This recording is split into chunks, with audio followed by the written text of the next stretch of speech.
मैं Dinesh Chandra, national chairman, राष्ट्रीय बौद्धिक चयन समिति निर्भया सेना,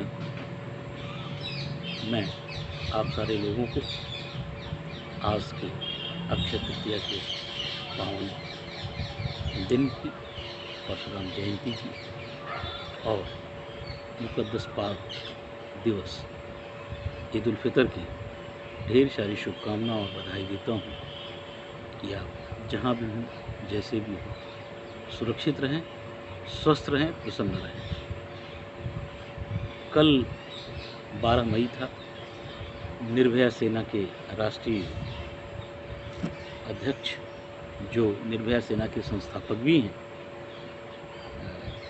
अंतर्राष्ट्रीय नर्सिंग दिवस के अवसर पर इस बात की उन्होंने घोषणा की कि हम वर्ष पर्यंत अर्थात 12 मई 2021 से लेकर के 12 मई 2022 तक नर्सिंग सेवा से जुड़े हुए लोगों को जो इस क्षेत्र में उत्कृष्ट कार्य करते हैं उनको सम्मानित करने का निर्णय लिया है।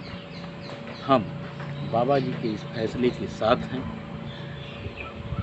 निश्चित रूप से ये नर्सिंग सेवा से जुड़े हुए लोग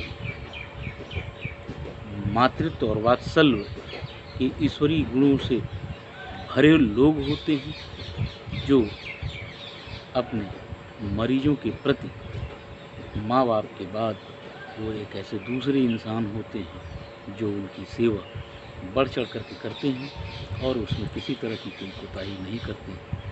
अगर ये ना हो तो चिकित्सा सेवा का जो जगत है वो अधूरा होगा। आदरणीय बाबा जी के निर्देश पर हम सारे लोग इस जगत से जुड़े हुए लोगों के सम्मान के लिए कटिबद्ध हैं। हम अंतर्राष्ट्रीय नर्सिंग दिवस के अवसर पर निर्भया सेना ने जो निर्णय लिया है, उस निर्णय के अनुपालन में बाबा जी ने कुछ ये बनारस के शालू चौरसिया को सम्मानित कर इस बात की घोषणा कर दी कि वो निश्चित रूप से जो है सेवा और चिकित्सा के क्षेत्र में जो लोग हैं उनको मान सम्मान मिलना चाहिए। नर्सों ने अपने साक्षात्कार में कहा कि हमारी सेवाएं तो ली जाती हैं, लेकिन सम्मान की बारी आती है तो लोग सब पीछे हट जाते हैं। सम्मान पुरस्कार नहीं होता है, लेकिन इस सम्मान से एक हौसला मिलता है मानवता की सेवा करने का, एक जज्बा मिलता है लोगों के जो है बीमारी से मुक्ति दिलाने में एक महत्वपूर्ण जोश का काम करता है। हम सारे लोग चिकित्सा जगत से जुड़े हुए नर्सिंग सेवा स्टाफ के सुख दुख में और उनके परिवार के साथ खड़े हैं। कोरोना जैसी महामारी ने पूरी दुनिया को चपेट में लिया है, उसमें भारत में दूसरी लहर में अधिकांश मौतें हुई, लेकिन फिर भी हम डरे नहीं हैं, क्योंकि हमारे पास चिकित्सा सेवा की उत्तम व्यवस्था के साथ साथ वैक्सीनेशन में हमने बाजी मारी है। भारत सरकार ने अपने सत प्रयासों से इस पर जो है विजय पाई है। वैक्सीनेशन का दौर चल रहा है। 45 वर्ष से ऊपर के लोगों को वैक्सीन दी जा रही है। मैं सारे लोगों से मैं अपील करता हूँ कि वो भारत सरकार के इस महाअभियान के में वैक्सीन लेकर के यश के भागी बने, क्योंकि कोरोना से बचाव के लिए टीकाकरण का होना ज़रूरी है। 18 वर्ष से ऊपर वाले लोगों के लिए वैक्सीनेशन का रजिस्ट्रेशन जारी है।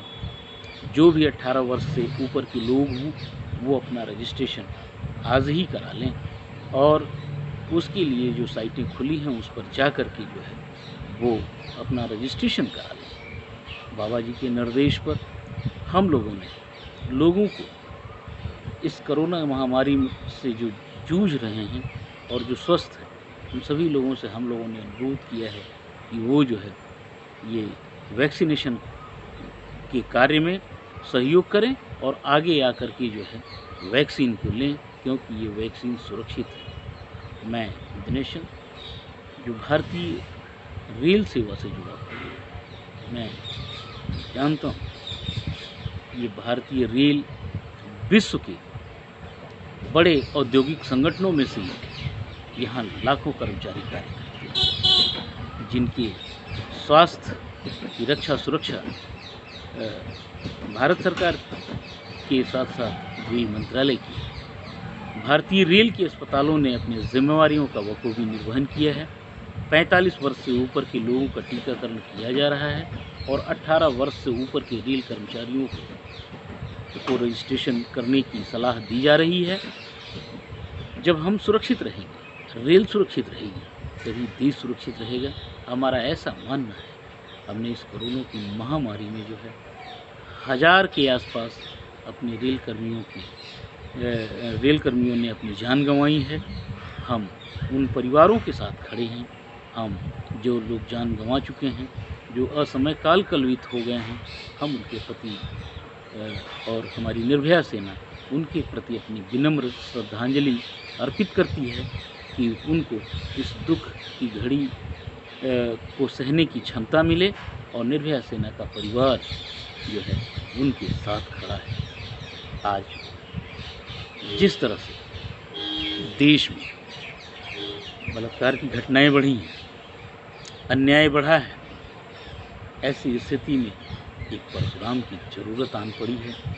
उस परशुराम की जो आतताइयों का संहार करके मानवता का, सामाजिक सद्भाव का वातावरण तैयार करे, जियो और जीने दे के सिद्धांत पर लोगों को जीने दे, ताकि जो है समाज में समाज की जो सामाजिक संस्कृति है, जो साझी विरासत है, जिसको संरक्षित करने का बीड़ा निर्भया सेना ने लिया है, वो अपने उद्देश्यों में कामयाब हो। मैं आप सबको पुनः परशुराम जयंती की ढेर सारी शुभकामना और ईद की मुबारकबाद देते हुए मैं आप सबसे इस बात की अपेक्षा करता हूँ कि बिना किसी डर, बिना किसी भय के आप सभी निर्भय हों। ढेर सारी शुभकामना। बहुत बहुत धन्यवाद, आभार।